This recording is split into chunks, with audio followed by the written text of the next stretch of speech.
Hi everyone, welcome to my channel. Today we'll be reviewing Married at First Sight, season 12, episode 8. Um, oh God, the roller coaster continues. I always say this. So today I'm going to be reviewing episode 8, as I've said, but instead of reviewing it as it played, I'll review the couples individually because I think that makes it easier to talk about them. Um, we start off with Ryan and Clara. Ryan and Clara seem to be doing okay. They only have the issue, obviously, of the fact that he hasn't told anyone he loves her. They're trying to make things work. Although in Vegas, Clara said they had a physical relationship, but somehow now she's saying she's frustrated because they haven't had sex. So I don't know exactly what she means by they had a physical relationship. I know a lot of people have suggested some names and things I haven't heard of before on Twitter. So I think they really need to communicate. They need to work on that and sort of come to a conclusion or an agreement. Because I think initially, right from the start, Ryan said he would respect his spouse and follow her lead. And I think for him, it's just a matter of him moving forward because I think he's still trying to get to know her. And I think because he's taking things slow, hopefully she doesn't get frustrated and things don't start to fall apart. I think if they can work on that and sort of talk to each other and understand each other's love language, they might be able to sort of move forward. But I think the producers are after a bit of drama, so they might drag this, I love you and sexting for a bit longer. So hopefully they will sit down, have a chat, and agree and sort of take it from there. Because I think if they can maybe have sex, as she says she's feeling frustrated because of that. I think that might sort of help them get closer, and the intimacy might bring them closer, and hopefully soon he'll be able to tell her that he loves her. So I I hope they work on it. I know a lot of people are saying that they don't see them working out. I personally think Ryan and Clara. I've said this right from when the season started that they're going to be one of the success stories because they don't have a lot of drama, and they're two people who are trying as much as possible to see what they have in common, to see how they can make things work, to see how they can sort of complement each other where they find that the other one is lacking. And I think if they can agree on that, things like sleeping times and stuff, those are petty things that everybody sleeps at a different time. I don't think most people that are married or most people that live with their partners all sleep at the same time because people have their individual preference of when they want to go to sleep. Some people sleep early and wake up very early. Some people sleep late and wake up later in the day. Some people are not very good at sleeping. So I think it's just they have issues, but the issues are very minor. That if they work on them, they should be fine. Um, we then move on to my favorite couple, Brianna and Vincent. They are still working. We find out that yes, Vincent left, but he didn't go back to his place. He came back and to Brianna, and I think they were able to talk it out. We do see them sort of try and sort of discuss and sort of find a way to sort of make each other understand what's going on. And I loved the part where I'll talk about the parts where family members come later. But I think it's important for Brianna. A lot of people don't understand, or people are saying that Vincent is sensitive. Vincent is not sensitive. It's just we're all brought up in different households. We're all taught different ways of communication.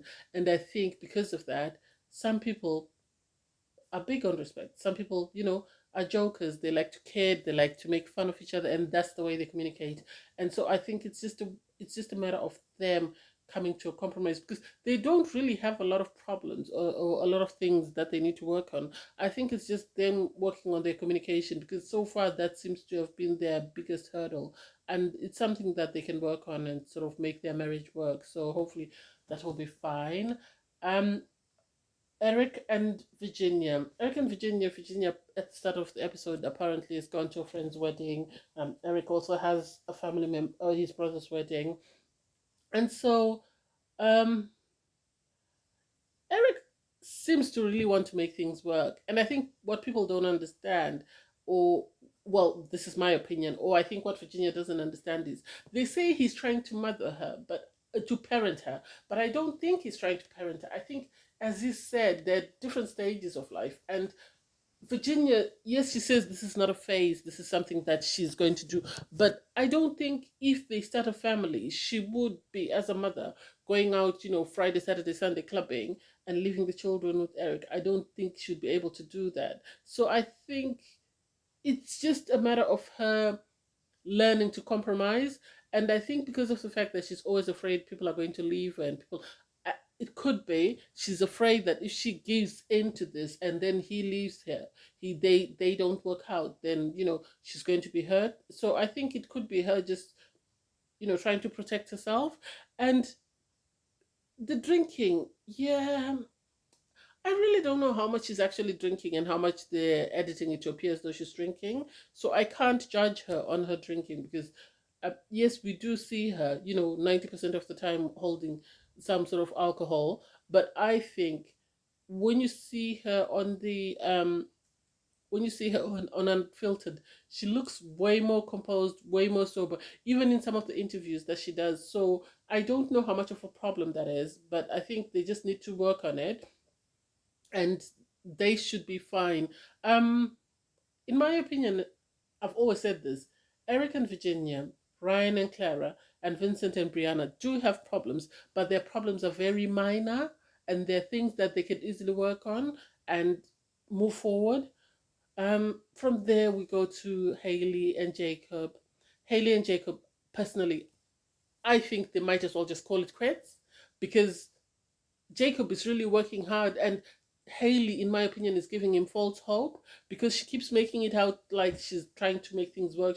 She was telling a friend she's trying to make things work. She's trying to make things work. I really don't see her efforts. I really don't see her efforts. I know she. It looks more like she's pretending to be trying when you know. Um,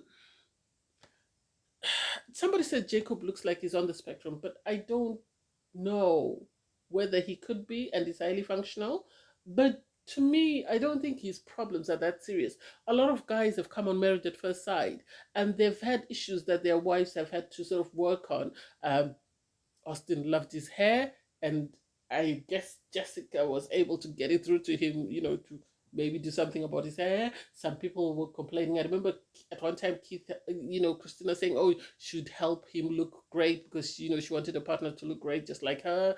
Hudi and Amani, that was also something they discussed about fashion and how they would have to work on their fashion to make sure that they go. So people have had issues when they've come on, and I think this is one of the reasons why they end up on Marriage at First Sight.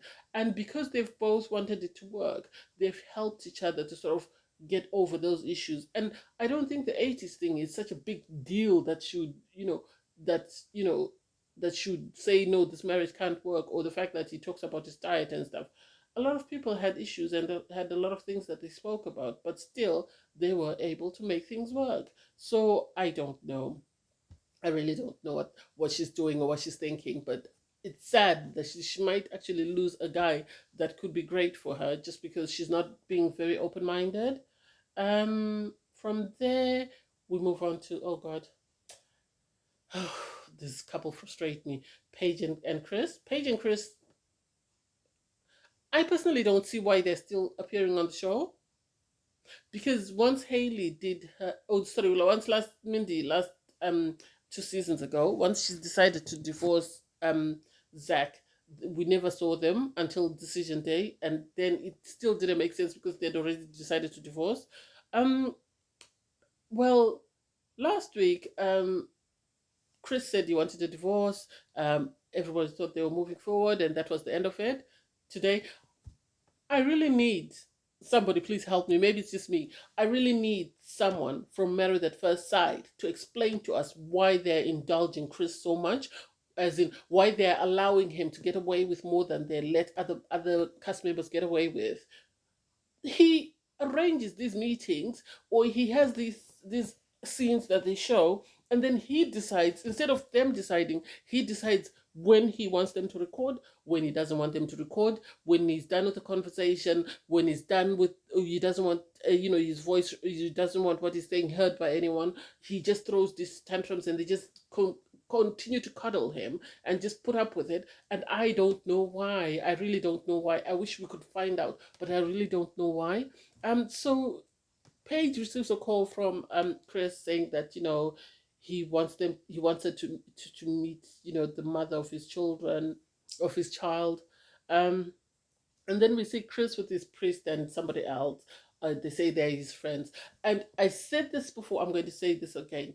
People gave Virginia and Eric a hard time saying that they were saying things that were out of line. And I said the reason why Chris was mad at them was not because they were saying things that were out of line. He was mad because they were not appearing to empathize with him. They seemed to be more concerned about Paige. And he didn't like that. Because even when he sat down with his friends and they started talking to him, and they started explaining to him about how Paige was the best thing for him and why he shouldn't let her go, and he could see that they were complimenting Paige more than they were empathizing with him. He then stopped the conversation and started playing on his phone like a little kid who doesn't want to hear what the parents are saying.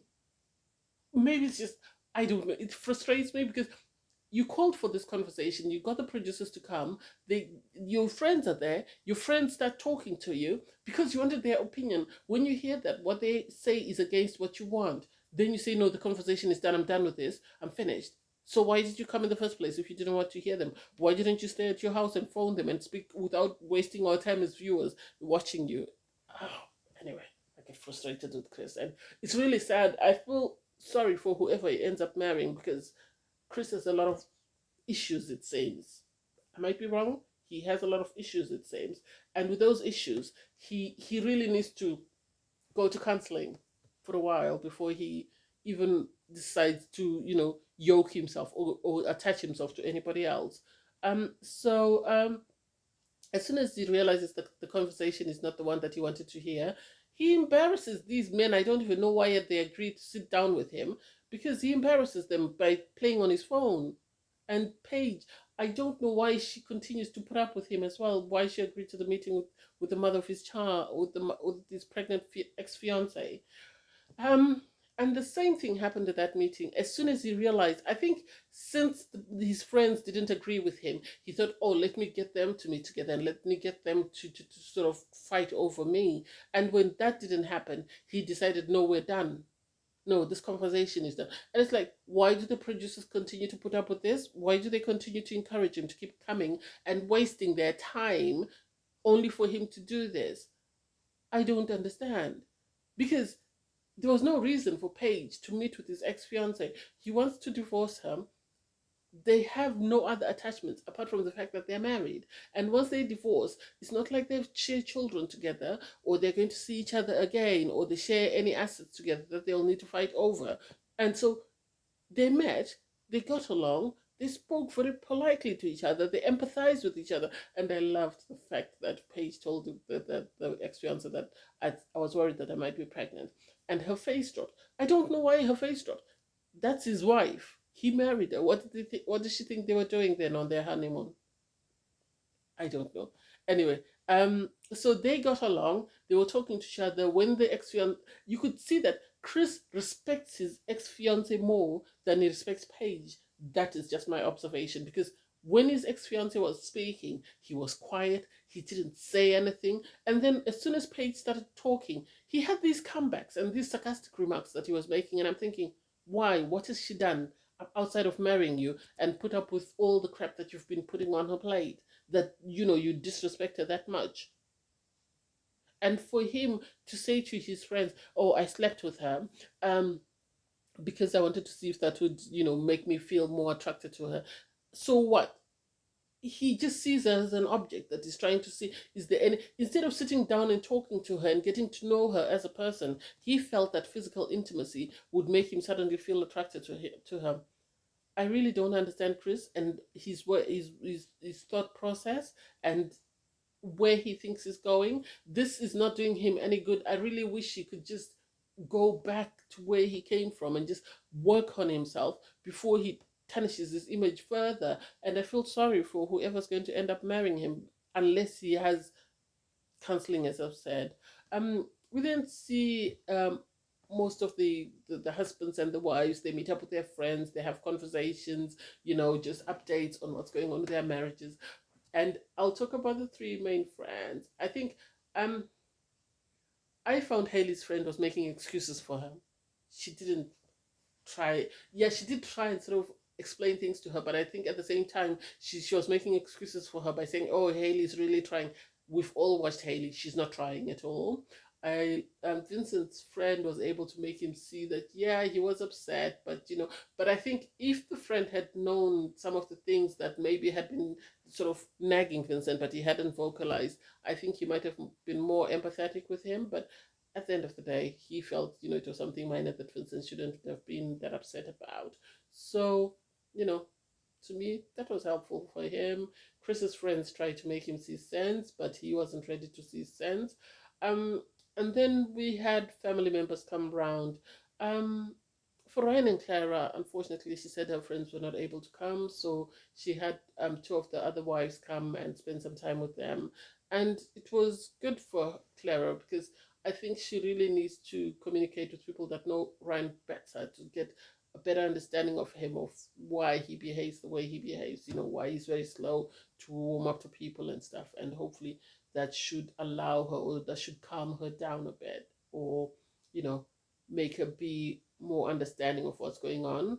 Um, and then, Eric and Virginia, well, we saw Virginia's friend have a chat with Eric.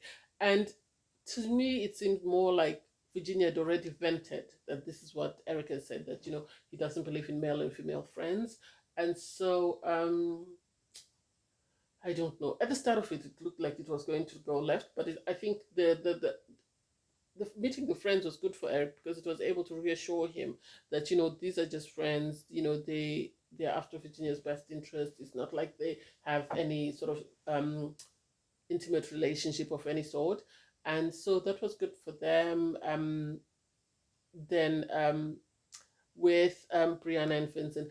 Brianna's mom came, and I love Brianna's mom because Vincent's mom seems more quiet. I don't know, maybe it was just because this was her first time meeting her daughter-in-law, but I love Brianna's mom because she was able to pull her daughter and sort of tell her, when she was out of line. And I think I don't know why they didn't show us a conversation between mother and daughter, because I would have really loved to hear her opinion of the incident last week, because Brianna's mom really seems to have warmed up to Vincent, and seems to really like Vincent, and so she was sort of, telling her daughter, this is not acceptable for whatever was happening at that time. So I think if she had spoken to her daughter, I think it might have helped sort of Brianna understand why Vincent might be upset about what happened.